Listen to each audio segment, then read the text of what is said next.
How's it going? This is Len Davis, a filmmaker in Seattle, Washington with Pangiality Productions.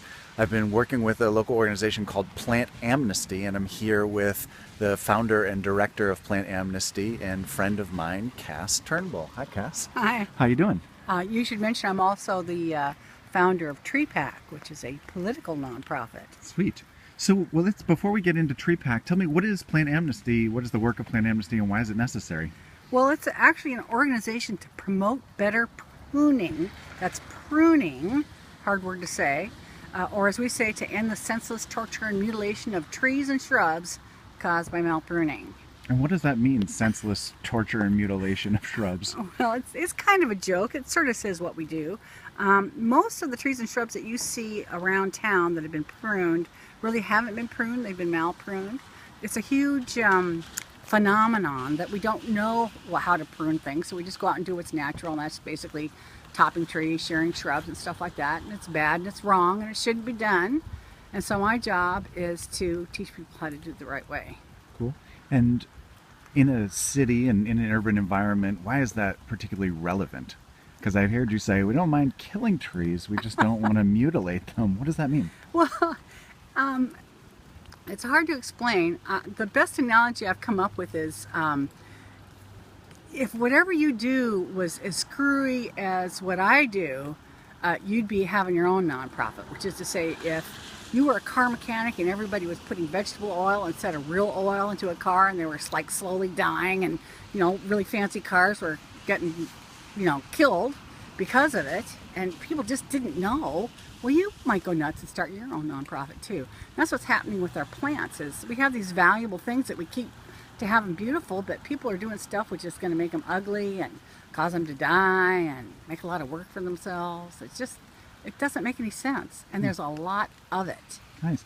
So one of the things that I was surprised in our work recently that I learned from you was, we think of Seattle as this emerald city where there's just unlimited trees and everything's green, and we're known for, at least the perception that this is such a green, lush, juicy city.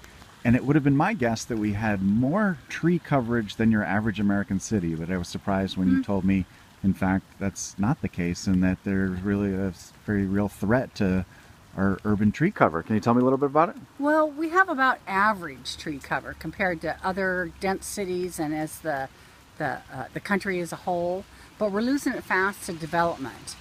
And Seattle is really quite blasé about trees. We have underfunded and underprotected and underenforced protection for years and years and years and years and years. And now with density hitting big time, we're about to get rid of the rest of it. And I don't see anything in place to stop our city from becoming the concrete jungle that we all feared, or even worse, becoming like the suburbs, which is to say, everything looks exactly the same, all the people are exactly the same, but there's no green in between. So, this is a city I love, and I love the green things in it, and I'm working pretty hard to try and reverse that trend.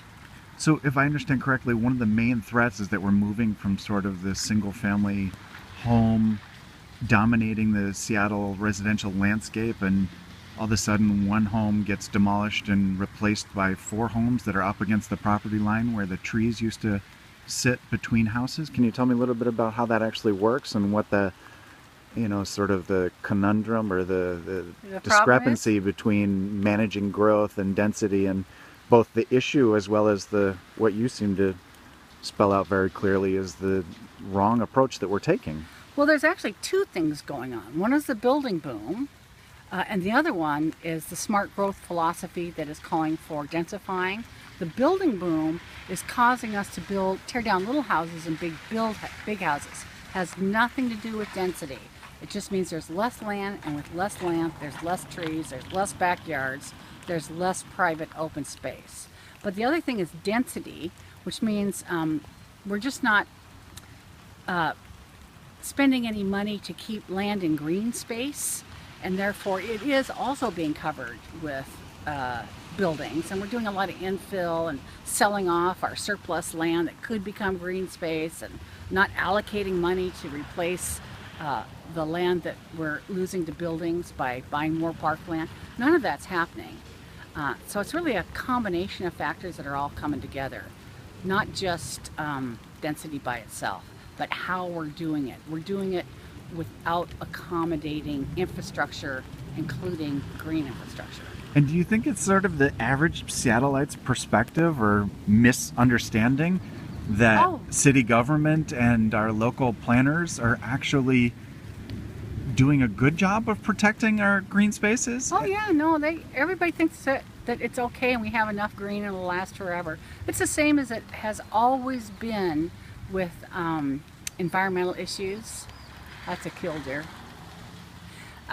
What is a killdeer? That's a bird. Sound of a bird in the background. And so, you don't know what you got till it's gone, and it's going. And paved parking lot, paved paradise and put up a parking lot. That's what we're doing. Like Joni Mitchell said? Yeah. And the government is not looking out for us. And there's reasons. They have good reasons. They don't have any money.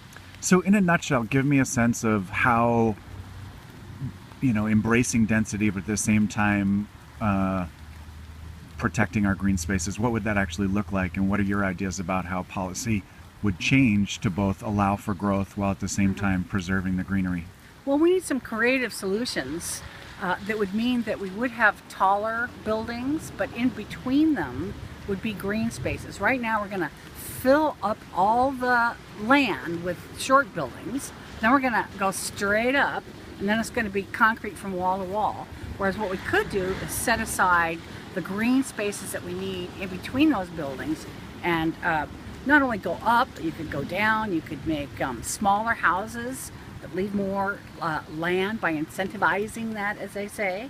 But we're not spending much think time. We're not spending, certainly not spending any money to make sure that happens. We're just riding the train. And is what's happening here indicative of every American city? Oh, all the densities are having much the same troubles. Some are doing a lot better. Portland's doing better preserving its green. So is Vancouver, Canada. Other places, not so much. So what do you want people to know? What's at the heart of your mission and the work you're doing with TreePAC and Plant Amnesty from their own personal, land and around their house, as well as sort of supporting policies that you believe will be necessary to preserve and protect the existing greenery? Well, green things are valuable. They're not just valuable on a personal level.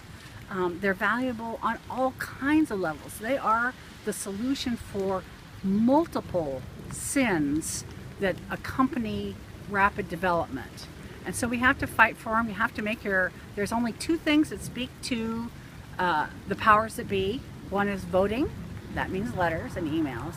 And the other one is money, which is why you should join TreePAC, because we donate to politicians who see it like we do and vote like we do. All right, sweet.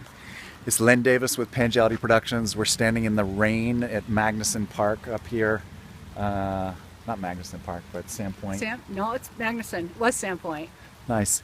And we just shot a little presentation that Cass gave this morning about preserving the urban tree canopy and green things. Green things in the Tree city of shrubs and Seattle. ground covers. Nice. So thanks so much, Cass. Thanks for sharing your ideas about how to protect the city we love and keep it great. Keep it green, not gray. That's right, green.